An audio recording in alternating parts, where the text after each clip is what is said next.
It would be like, hey, apa kabar? Hey, nongkrong.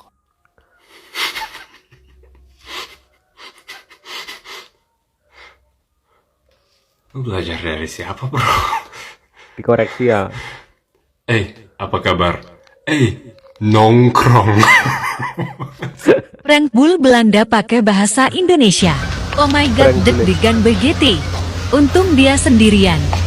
Duduk di sebelahnya. Woi, gue Belanda, lu tau gak sih dulu kakeknya kakek lu itu ngejajah Indonesia tau? Gue tahu kok. It was at this moment that he knew Gue tahu kok. he f***ed up.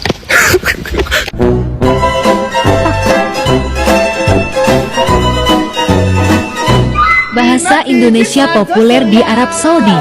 Jokowi 500.000 kembali 15 rial. Tasbih kauka 140 balik 3 biji 100 rial. Bajakan gambar bapak ibu diskon. Syukalan diskon. Madu diskon. Tashira diskon. Jokowi boleh, dolar boleh. Promo, promo, promo. Satu paket enggak? Ini 50 biji. Enggak. Pertemuan kamu. Boleh. Tidak ada teman. 2 euro aja. 2 euro Jadi 20 ya? 15 nggak Bu saya bilang? 1, 2, 3, 4, 5, lagi 5, 10, lagi 5 ini, 15. 15 2 euro. Indonesia, Arun, Jakarta, Malang, Surabaya, Bandung, Bali, Sumatera, Semarang, Jawa, Jogja, Ambon, Kalimantan. Orang baik, orang jujur. Ibu-ibu bapak ibu di sini kalau mau beli nggak jualan lebih murah di sini. Saya lagi di Seoul, Korea, Tantowi. di satu jalan di mana banyak sekali terdapat makanan, berbagai macam makanan. Yang menarik di sini adalah sebagian besar dari para pedagang ini sudah bisa berbahasa Indonesia, persis seperti di Mekah. Karena banyak orang Indonesia, maka mereka mempelajari bahasa Indonesia. Jadi mereka sudah mulai menawarkan dalam bahasa Indonesia, kemudian transaksi dalam bahasa Indonesia yang sangat sederhana. Luar biasa kan? Jadi kalau mereka berhasil menarik turis dari Indonesia, kita berhasil mengekspor bahasa Indonesia. Ya, teman-teman. Jadi hati-hati teman-teman. Kalau misal kita mau bisik-bisik gitu, sindir-sindir pakai bahasa Indonesia, ya khawatir banyak orang yang tahu. Karena bahasa Indonesia ini sedang populer ya. Puluhan negara, bahkan hari ini di sekolahnya juga mempelajari bahasa Indonesia. Ada mata pelajaran bahasa Indonesia. Nah, jadi hati-hati kalian kalau ke luar negeri, kalian ngerumpi pakai bahasa Indonesia, mereka bisa tahu loh, karena bahasa Indonesia sekarang lagi populer. Terus selain mereka ada di mata kuliah di sekolahnya, terus bagaimana mereka dalam mempelajari bahasa Indonesia, teman-teman? Nanti kita lihat sama-sama ya. Ini menjadi kebanggaan sendiri bagi kita. Mengapa bahasa Indonesia begitu mendunia? Bagi generasi muda Korea, bahasa Indonesia menjadi sebuah tren.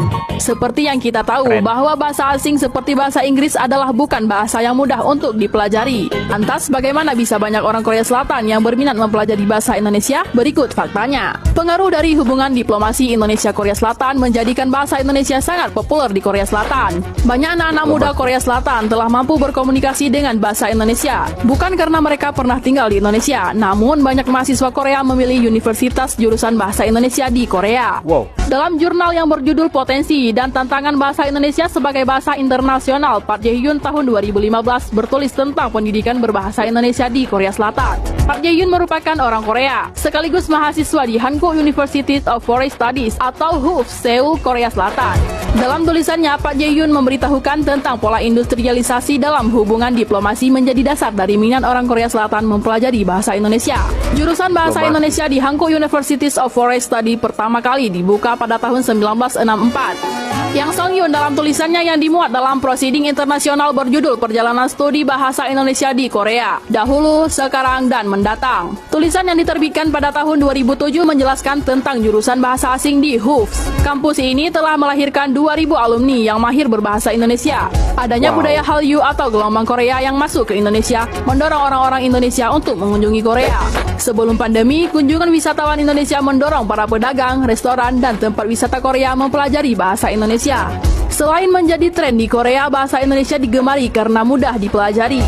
YouTuber cantik Korea Yuna Nuna adalah seorang mahasiswi yang memilih prodi bahasa Indonesia. Aku kan jurusannya bahasa Indonesia, terus Yuna Nuna. kalau jurusanku jumlahnya cuman kalau satu angka. Yuna menjadi satu di antara 10 orang mahasiswi terpilih. Yuna mengatakan ia sangat senang jadi anak jurusan bahasa Indonesia semester 2. Kalau sejarah Indonesia itu memang selalu yang paling populer. Waktu aku ambil kelasnya itu lebih dari 100 orang untuk kelas sejarah Indonesia. Bahkan saat ini sudah ada sekolah menengah atas di Korea Selatan yang mengajari bahasa Indonesia. Untuk mengembangkan bahasa Indonesia lebih luas di dunia internasional, ada beberapa hal yang harus diterapkan. Pertama, harus ada penetapan standar bahasa Indonesia. Mengingat Malaysia menggunakan bahasa Melayu, sementara Indonesia dengan bahasa Indonesianya. Bahasa Melayu dan bahasa Indonesia memiliki perbedaan pada tata bahasa dan dialeknya. Kakak kok bisa selancar pakai bahasa Indo? Bule-bule lain nggak bisa selancar kakak.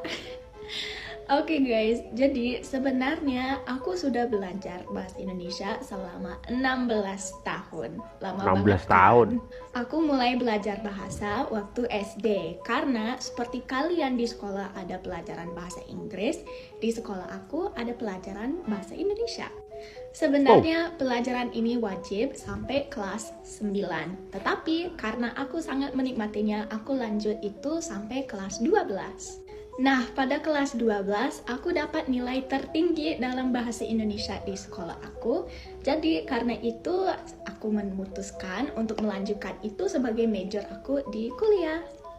Tapi, yang membuat aku lumayan lancar adalah berbicara dengan orang Indonesia. Jadi, aku sering berkomunikasi, membuat teman, dan ngobrol dalam bahasa Indonesia supaya bisa berlatih lebih banyak. Juga aku hampir setahun tinggal di sini, kuliah di sini, dan magang di sini. Jadi bisa berlatih bahasa Indonesia banyak sekali. Jadi itulah ceritanya mengapa aku bisa bahasa Indonesia.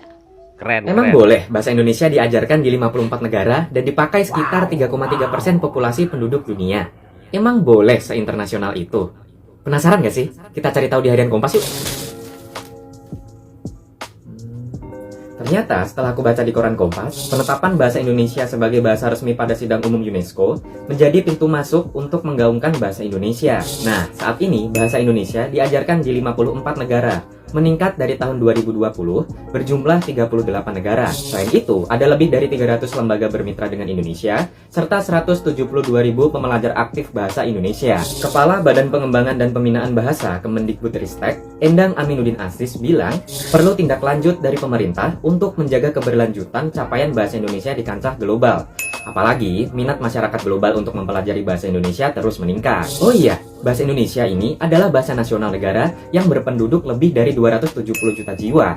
Ya, jadi sekitar 3,3% populasi penduduk dunia pakai bahasa Indonesia. Bangga banget deh sama bahasa Indonesia. Boleh kok seinternasional itu. Sahabat Kompas juga bisa baca berita lengkapnya di koran Kompas dan Kompas ID, atau klik link hijau di bawah ya. Netizen Malaysia ngadi-ngadi deh, masa mereka sewot gara-gara bahasa Indonesia naik kelas jadi salah satu bahasa resmi organisasi dunia. Nyebelin kan? Jadi pada akhir November lalu, bahasa Indonesia dinobatin jadi salah satu bahasa resmi United Nations Educational, Scientific and Cultural Organization atau UNESCO. Bahasa Indonesia jadi bahasa ke-10 yang diakui sebagai bahasa resmi dalam Sidang Umum UNESCO. Berita bagus ini diangkat Presiden Jokowi di akun media sosial miliknya.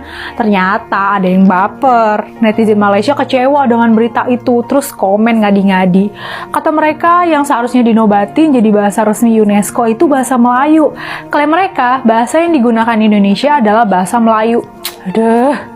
Gini ya, anggapan bahwa bahasa Indonesia itu bagian dari bahasa Melayu itu nggak tepat.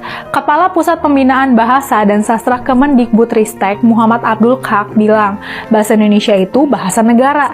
Nah, bahasa Melayu adalah bagian dari bahasa daerah di Indonesia. Ada lebih dari 80 bahasa Melayu yang jadi bahasa daerah di Indonesia katanya. Udah gitu, Malaysia sama sekali nggak terlibat dalam upaya mengangkat bahasa Indonesia jadi bahasa resmi UNESCO. Dan nama yang kita kita ajukan bahasa Indonesia, bukan bahasa Melayu, kata Kak. Kak juga bantah klaim bahwa Presiden Jokowi setuju bahasa Melayu jadi bahasa ASEAN. Indonesia katanya tetap ngajuin bahasa Indonesia sebagai bahasa resmi ASEAN. Jadi jelas ya, netizen tetangga kita lagi baper terus tantrum. Nah, kita nggak usah ikut-ikutan tantrum. Kita santai aja sambil mensyukuri capaian yang membanggakan ini. Setuju kan? Bangga banget. Aku jelasin sedikit ya kenapa aku bisa bahasa Indonesia ya. Jadi pas waktu kecil aku mulai belajar bahasa Indonesia di sekolah negeri Australia. Jadi biasa di sekolah di Australia ada pilihan bahasa dan ada beberapa sekolah yang menawarkan bahasa Indonesia dan ada bahasa lain juga. Jadi di sekolah aku ada bahasa Indonesia sama bahasa Jepang. Tapi mungkin di sekolah lain mereka menawarkan bahasa Prancis atau Spanyol atau Jerman. Jadi di sekolah belajar di primary school sama high school. Nah udah gitu karena udah ada vocabulary sama fondasi bahasa Indonesia, itu bikin lebih gampang pindah ke Indonesia. Pas aku pindah ke Indonesia bahasanya udah biasa. Udah ada fondasi ya, jadi nggak terlalu lama di sini. Aku udah bisa ngomong sama driver ojol, kasir, dan kebutuhan seharian lah. Thanks for asking. Penjual bul di Swiss lancar bahasa Indonesia. Ngomongnya pakai bahasa. Ini bisa? Yes. Orang tinggal di Bali. 2 tahun ya? 2 tahun ya? Gimana makanan Indonesia gimana? Enak? Oh, enak sekali. Kangen. Iya, murah. Kangen. Dia 2 tahun di Bali. 2 tahun di Bali ya, Mas. Keras. Oh, enggak, tapi enggak mau. Ya, oke. Oke. Seperti ini? Ya. Mau lagi? No. Tapi 2 tahun lumayan lancar ya bahasanya. Orang Swiss di Swiss pinter bahasa Indonesia, teman-teman. Dulu pernah di Bali katanya. Ya teman-teman, kenapa sih kita harus nggak bangga dengan bahasa kita? Kenapa sih harus kita ke Inggris-Inggrisan bangga dengan Inggris? Boleh kita belajar bahasa Inggris karena bahasa internasional juga kan. Tapi jangan lupakan itu bahasa kita itu, bahasa Indonesia itu. Dan sekarang sudah banyak orang di negara lain, bahkan puluhan negara itu mempelajari di mata pelajaran sekolahnya juga ada pelajaran bahasa Indonesia. Jadi nggak ada alasan kita nggak cinta dengan negara kita, teman-teman, dengan bahasa kita tentunya. Melihat orang-orang bule pintar bahasa Indonesia menjadikan sebuah kebanggaan yang luar biasa ya. Kita sebagai bangsa Indonesia, sepak bolanya sudah mulai bangkit mendunia, bahasa Indonesia makin mendunia. Jadi Indonesia bergerak ke arah yang benar, ke jalur rel yang benar untuk menuju Indonesia Emas 2045. Nggak kebayang kalau kita ke luar negeri, kita ngerumpi pakai bahasa Indonesia, nyangkanya mereka boleh nggak tahu, tiba-tiba mereka tahu. Selamat buat bahasa Indonesia yang sudah lama sebenarnya, 2023 kemarin menjadi bahasa ke-10 UNESCO. Luar biasa, bangga sebagai bangsa Indonesia.